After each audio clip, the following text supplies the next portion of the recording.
something that might be useful for a technology for data storage.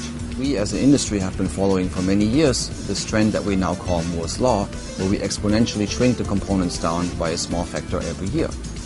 Now what we are allowed to do in this laboratory here is we're allowed to jump to the ultimate end and start with single atoms and build structures one atom at a time.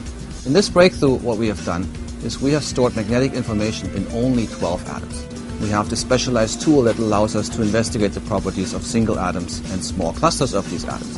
And now for the first time, we've actually seen that these 12 atoms behave like a stable magnetic unit.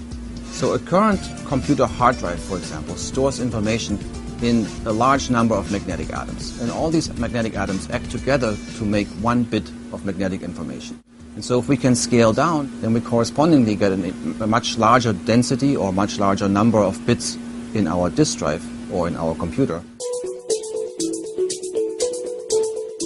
Here you see a representation of a single magnetic bit consisting of 12 atoms that we built with the scanning tunneling microscope on this surface. The tip of the scanning tunneling microscope can also be used to switch the magnetic information on this bit from a 0 to a 1 or from a 1 to a 0. Now we're zooming out from the single bit to 8 bits, which makes 1 byte, which is the next bigger unit of information in a computer.